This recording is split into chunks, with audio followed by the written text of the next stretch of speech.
What's good, my lovely peoples? It's your main man, Solace here, the humble wise one. Today I want to do this video discussing the knowledge of the seven lords of Amentie. So this is basically Emerald Tablet knowledge.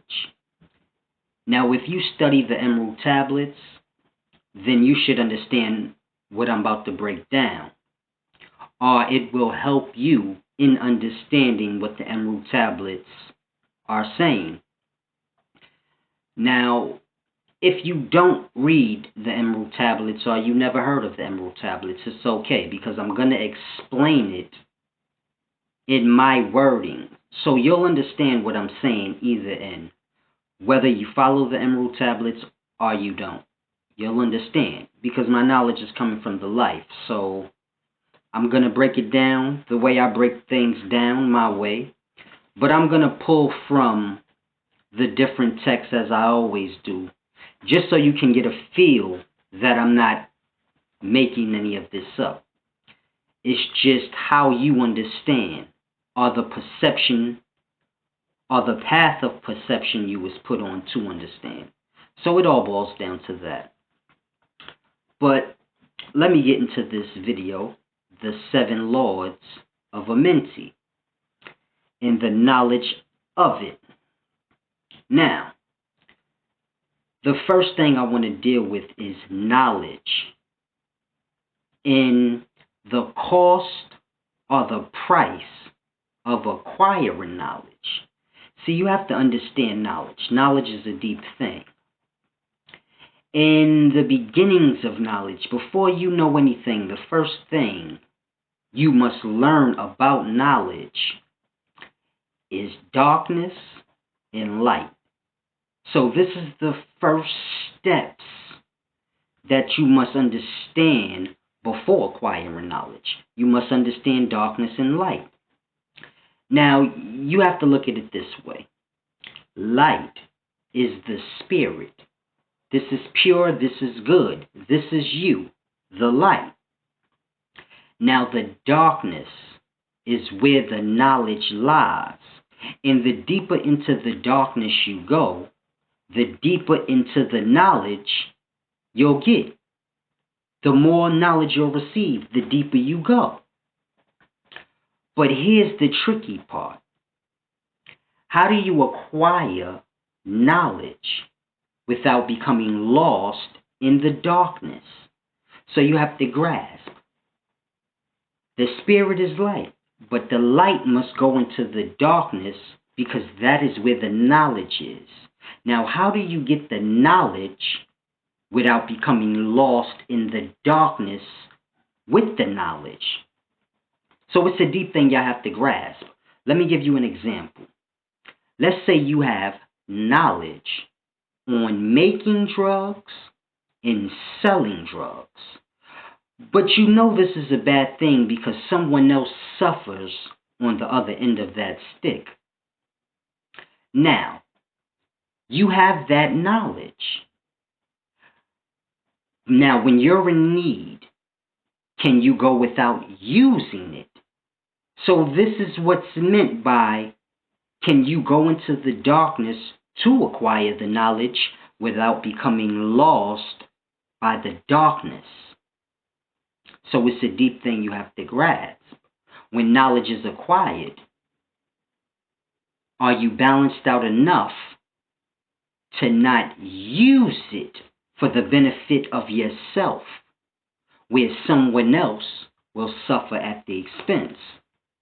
So it's a deep thing you have to grasp. That's why I use the drug dealing reference. Because if you know how to sell drugs and you're starving, can you go without doing that still?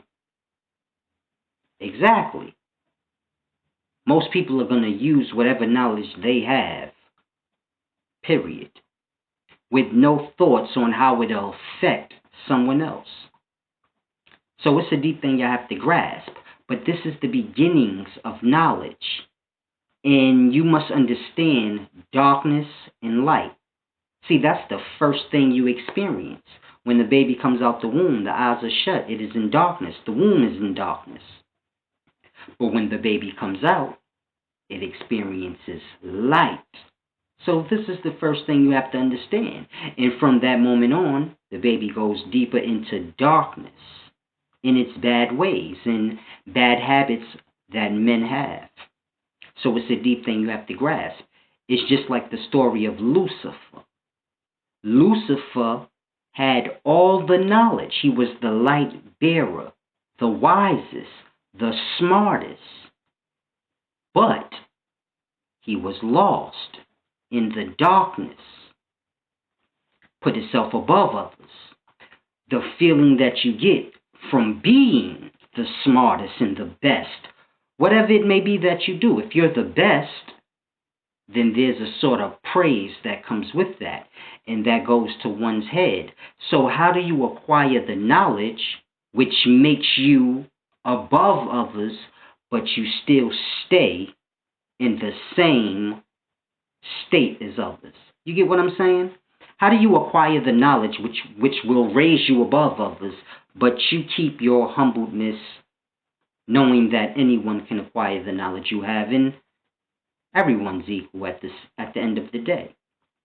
So it's a deep thing you have to grasp. Anyone who acquires knowledge will become lost in that darkness, or at least 90% will at some point in time.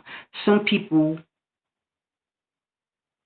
they have the knowledge, but they're so lost in darkness, they don't even realize that that is their time in darkness with the knowledge. And when they receive the knowledge, they may move in truth with it. But it's a deep thing you have to grasp. At the end of the day, the hardest thing to do is acquire the knowledge, which is in darkness, without losing your light in that darkness.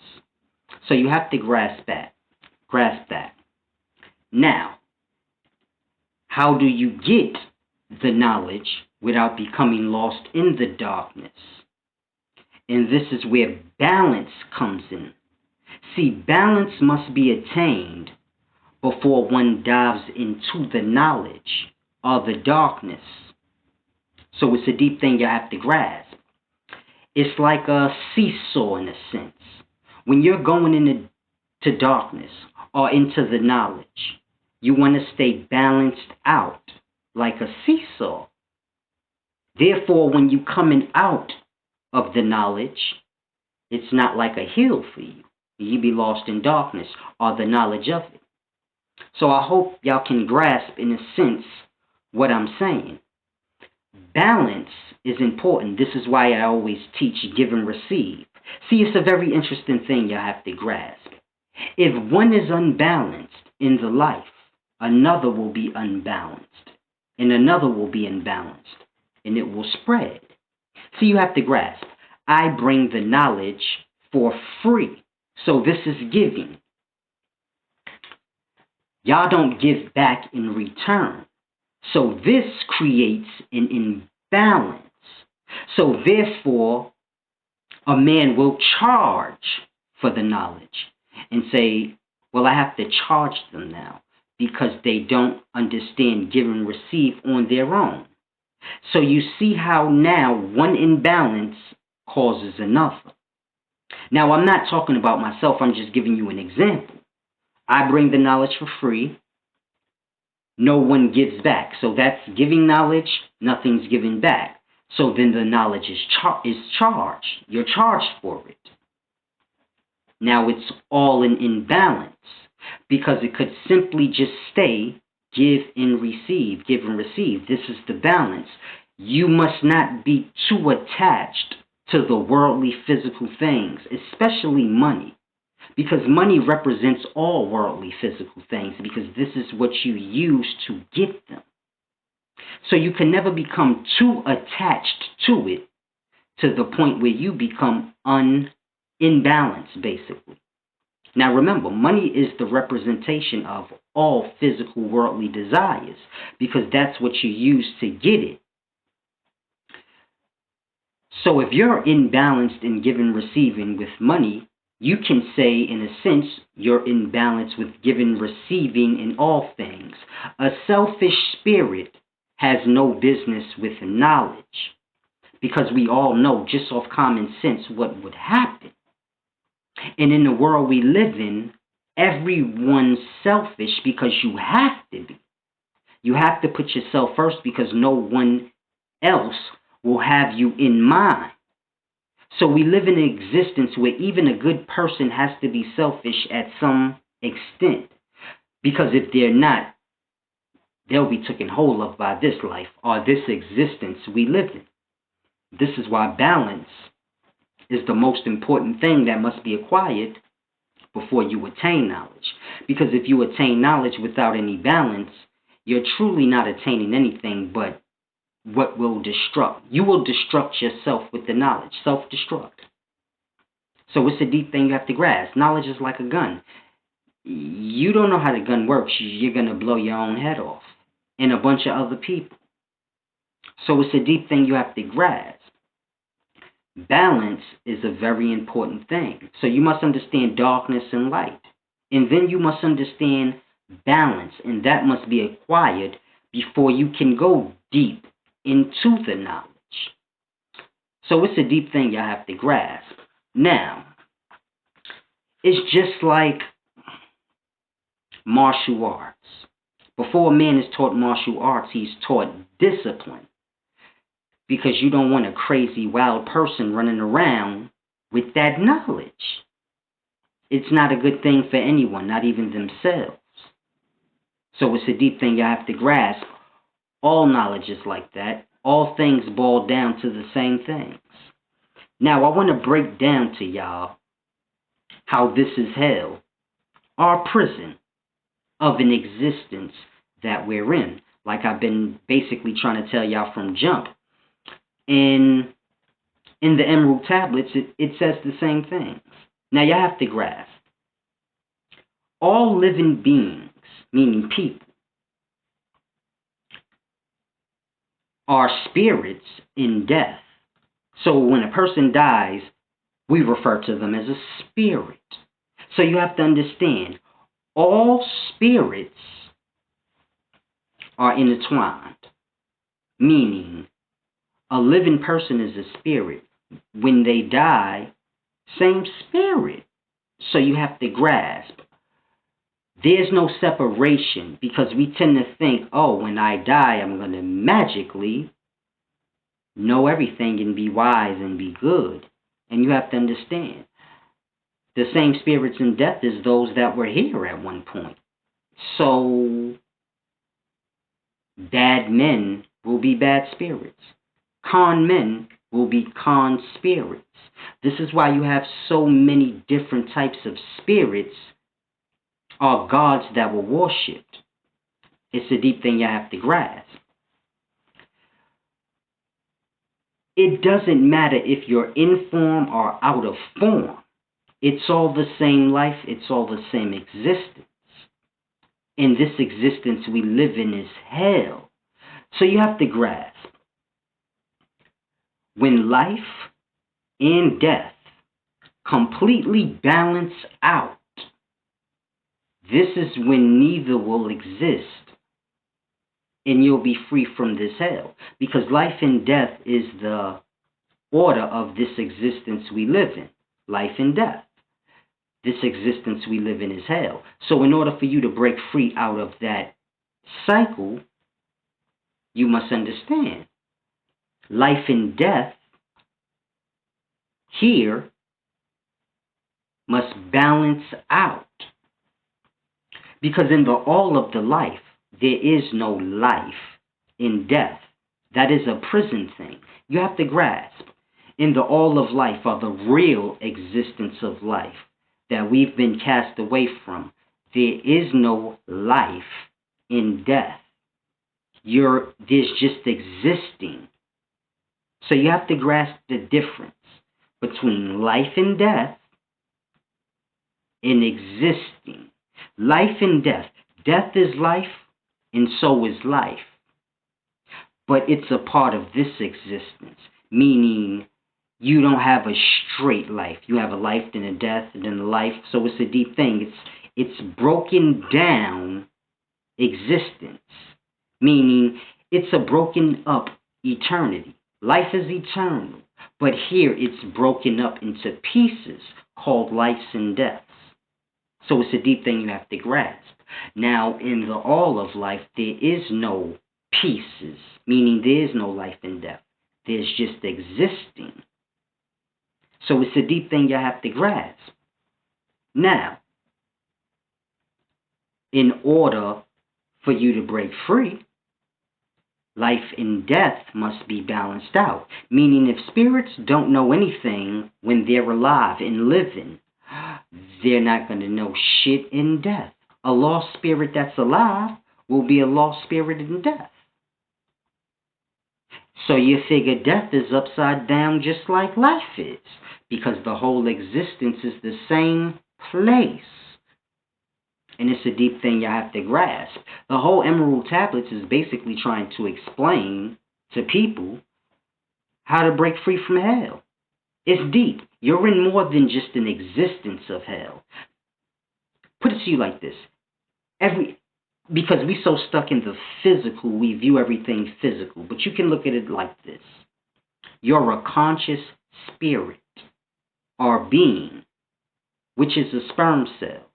That sperm cell went into an egg, which is a body. That body is the darkness. The sperm cell, the spirit, is the light.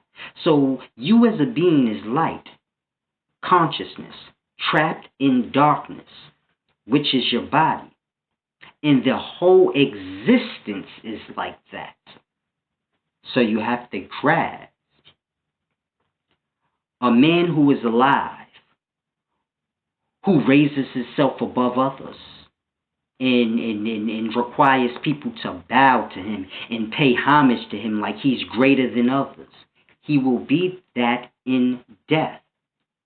Same spirit. This is why y'all have gods and all these things that rule over other things. Grasp. Everything's equal. But here you have gods, and they rule over, and they require others to worship in ignorance. Mind you, Satan was cast out according to the religion. For that, for raising himself above others and wanting to set his seat above God, which is really the life, meaning you want to set your seat up above the life and control the life that brought you into existence. And your God has the same qualities of that person that we call Lucifer from the religion. So your God has that same qualities. He's a jealous God. Don't worship no other God. I am the most highest. This is lost Satan talk. But you have to understand, the more knowledge you have, the more lost into the darkness you can become. So it's a simple but deep thing y'all have to grasp. When people understand how to live here, and they live right, and they're good, and there's no hate and anger within the person, and grief and regret, then spirits will begin to die right. See, if a spirit is at grief in death, it's going to be grief in life, it's going to be a grief in death.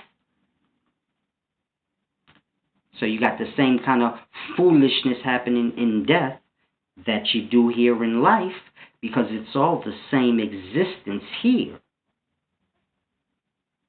The living control the existence therein. So it doesn't matter whether you're dead or alive.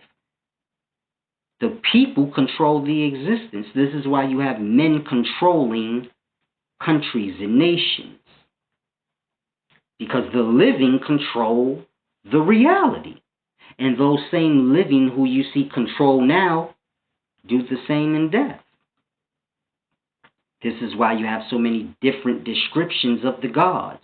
You have bum spirits, like Penia or Penia from Greek. She is the epitome of a bum, a beggar, poverty. You have to grasp. All aspects in life come from the living. So poverty only exists because there was a person that was so poor in the life that it became a thing. So when you see in ancient times, they personified things like poverty. Poverty was personified as Penia or Pania. This is Greek, a Greek god. But you have to understand, poverty wouldn't exist without Penia or Penia. It wouldn't exist without her. Because someone had to experience poverty for it to exist. So this is why all things were personified, because they truly started with the person. So you have to grasp homelessness. Homelessness is an actual thing that started with a person. So you have to grasp how deep it is. If homelessness was personified, it wouldn't be wrong, because homelessness derived from a person, meaning a person became homeless in this life before anyone ever knew what that was. And that's how it became a thing. So you have to grasp, Pena is a god, but she's poor, impoverished, and she does what the poor does. And she requires people to do what poor spirits would require people to do. So you have to grasp, it's a deep thing. It's just like the fallen angels. They were like the first spirits to be evicted. They were new bums. It's a deep thing y'all have to grasp. But all things that y'all see personified are personified for that reason. So you have to grasp the concept of devil and someone being evil. It's personified as a person because it came into existence, because there was somebody first in the life that was so horrible. This is how you got that word being a thing. And I know y'all thinking, well, the same as with God. It must have been somebody that was so good that this is how God was personified. But God is the same thing as Satan, because God requires you to worship. So God and Satan is one and the same. And this is how you know you in hell. Because any aspect that you look at a thing, it's wrong. Even when you look at your God, you're like, man, this shit is wrong. He doing the same shit that Satan got kicked out for. But the only difference is he's saying he God. This is why it's good. Killing is bad, but God said it's good if he tell you to do. So it's a deep thing you have to grasp. When you're in the reality of the lost, all will be lost. It don't matter if it's good. So even what's supposed to be balanced, meaning opposites, good, bad, in this reality, even good is bad. But we don't know. We got good, we got bad, but they both the same in our existence. And if you pay closely attention, you'll see that. Even the good is bad. Popes rape little boys, but they're supposed to be good. Bad criminals rape people. So grasp that. Our good is bad. Our bad is bad. Our God has the same qualities as Satan, only in hell. It's your main man Solace. Now, when people learn to become more balanced out, I'll break down the actual knowledge of the seven lords. And it's a deep thing, because the seven lords start at 3. So it's 3, 4, 5, 6, 7, 8, 9. And these are the seven lords. And the first one is Uranus or something like that. I don't know how to pronounce their names accurately. This is why I never go into the names, because the way their names is spelled is funny. But the first one is Uranus or something like that. And the second one is Quertus or Quertus. And it breaks down their names. But I'll go deeper into the knowledge when y'all begin to take knowledge more serious, because it's truly a deep thing. How your eyes open when you really truly start to acquire it on the deepest levels. And I haven't touched on anything on the deepest levels yet. I'll just give y'all previews. So you figure 20-minute video, I can't take you but so deep. So all I could do is scratch the surface, let you see and grasp that I know things, and y'all really need to try to tap in. It's a deep thing. It's your main man Solace, the humble wise one. Oh boy.